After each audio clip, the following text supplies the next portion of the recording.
Lebanon is a small country in the eastern Mediterranean, only about 190 kilometers long.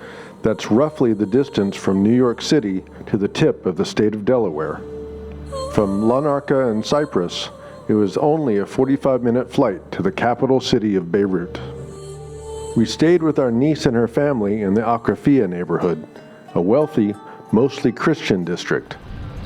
Legacies of the Ottoman and French colonial eras are visible in the immediate area, but multi-story apartment buildings are the dominant structures.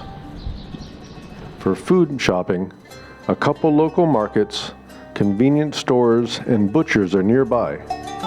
A large supermarket is about a 15-minute walk, and two weekend farmers markets, one small and one much larger, are 20 to 30 minutes away.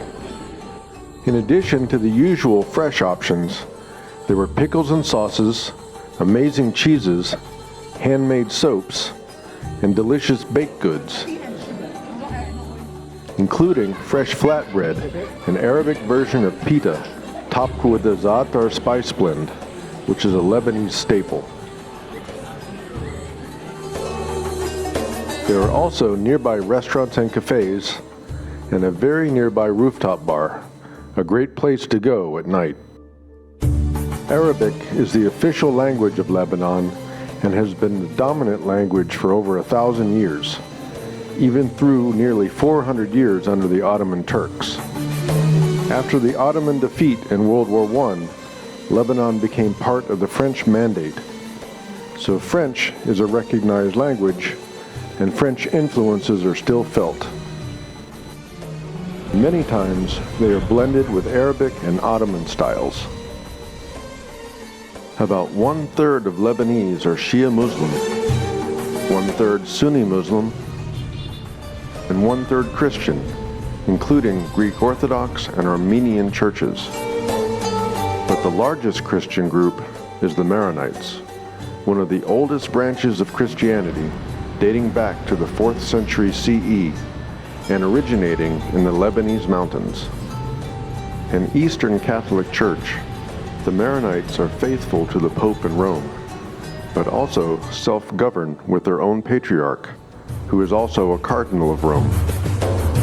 Arabic is the official language, and they have a very high devotion to Mary, Mother of Jesus. Statues of Mary can be found all over Beirut, in what we found to be some unusual places.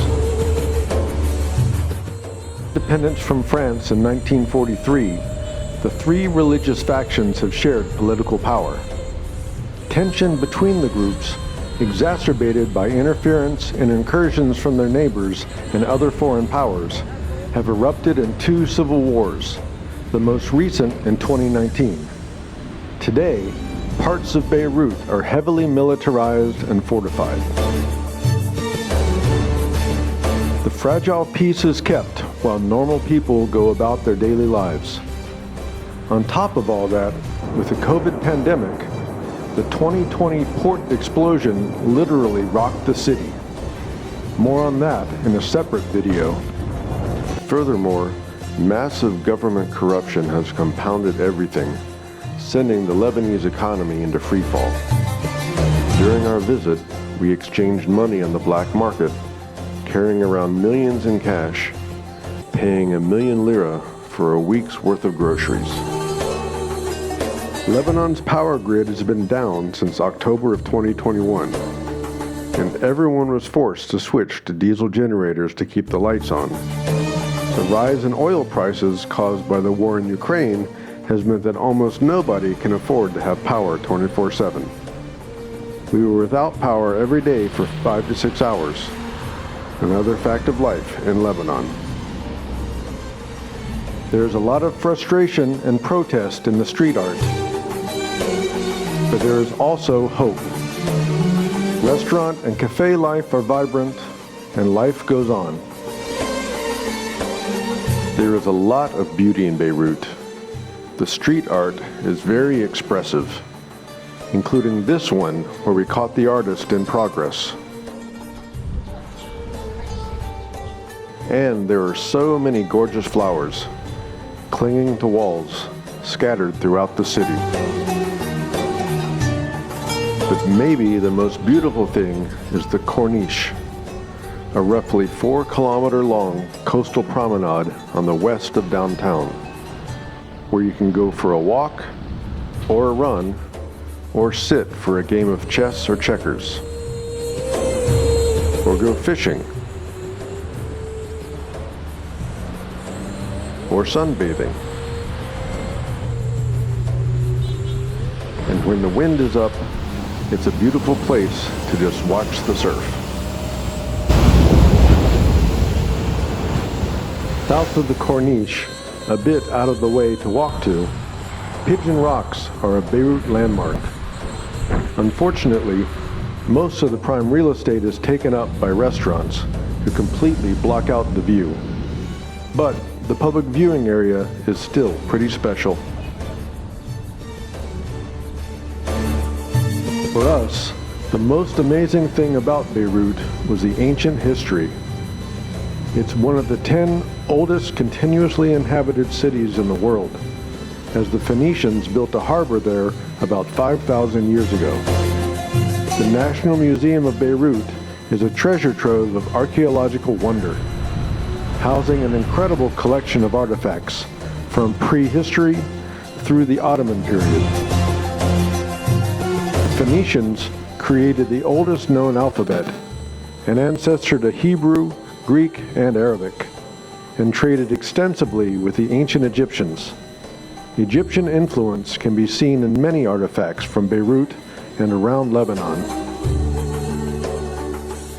The museum holds some unusual and remarkable pieces. These anthropoid sarcophagi from Sidon, south of Beirut, are over 2,500 years old and carved from Greek marble. They illustrate the merger of Egyptian, Persian, and Greek cultures that all ruled and influenced Lebanon. There were some impressive Roman mosaics on display, as well as incredibly detailed and delicate Roman blown glass. But the Roman tomb that was discovered near Tyre is truly amazing. They recreated the main chamber inside the museum, including the frescoes. Another exhibit of a discovery north of Beirut was from the 1280s after the 8th and final crusade, when northern Lebanon was part of the county of Tripoli, the last Crusader holdout against the expanding Mamluk Sultanate from Egypt. Maronite Christians were besieged by the Mamluks in a cave for 7 years. One adult woman and 2 children were buried in the cave. Lebanon sure packs a lot of dramatic history into such a small area.